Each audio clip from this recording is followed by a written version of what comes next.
Hello there. Oh, it's you, General Kenobi. You know, Obi-Wan really finds his way into a lot of my albums. He finds his way into Vital Remains. He finds his way into Deicide. Obi-Wan gets around the universe, I tell you what, man. And honestly, it's no surprise to me that so many bands like to use his imagery. No, it's not Obi-Wan. But man, it looks pretty close, doesn't it? They use Jesus on all these different album covers, and there you go, better lighting. You know, you'd be really surprised when you look into the backstory that most of these metal musicians, they don't have a satanic bone in their body, and honestly, they just don't agree with Christianity. A lot of them were forced into it.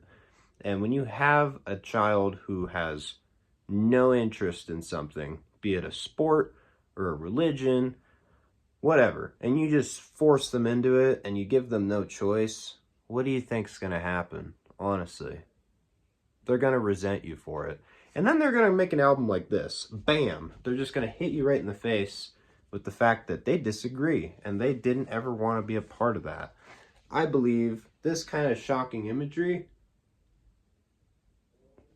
is basically the result of bands who grew up being forced into a religion that they really didn't want any part of. Now, when you have Glenn Benton in particular, who's riding on the horse over here, let's see if I can get him in the frame. Hold on, that's weird. I'm trying to work at this from a different angle. There you go. When you got Glenn Benton, who's basically the face of satanic death metal, basically he's done a 180 from like, I'm gonna take myself out at 33, I'm gonna just and then he was kidding the whole time, and then now he's like, well, I'm praying to the big man upstairs.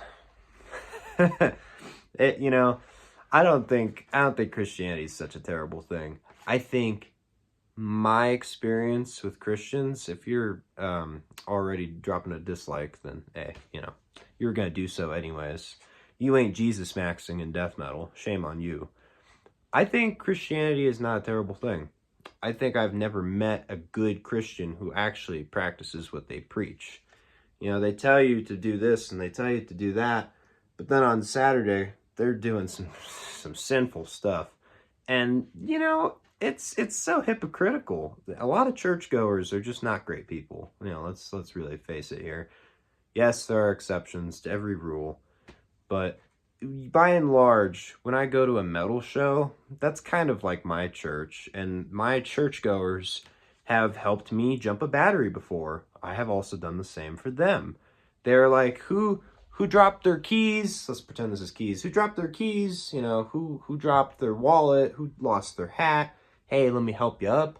These are things that I don't think a lot of church-going people would honestly do. When they leave that building, the people that they just sat next to, they couldn't give a damn about, and that's really unfortunate. So we've been here for 3 minutes, and if you have made it to this point, you know, drop a like and sub if you're ready to talk about some more metal, because I got plenty. I got plenty. We have Vital Remains' final output, which is very unfortunate. This was their 2007 release, Icons of Evil. I keep having bad lighting. There you go. That's a better shot. Bada bing, bada boom. This album is long, dude. It's just as long as Dechristianize, but it has some of the longest tracks in the band's history. Born to Rape the World, probably my favorite overall. I mean, the whole album. But Scorned, Hammered Down the Nails, Born to Rape the World. You know, if I'm just singling out tracks here, those are the three I would pick out almost every time. The title track, too, Icons of Evil. But 8 minutes. 8 minutes on a brutal death metal song. Man, you're just getting hammered into next week. It takes a while for it to be over. And there's a give and take to that, because I think you have an album that doesn't overstay its welcome if you're already into it by the first 2 songs. But if you feel like it's a bit of an endurance test by those first 2 songs, you might find that this record just keeps going. But I think it's a very more like, this is an epic of brutal death metal rather than this is a disgorge cranial impalement where it's like 23 minutes, 25 minutes. You know, She Lay Gutted, that's a 25-minute album.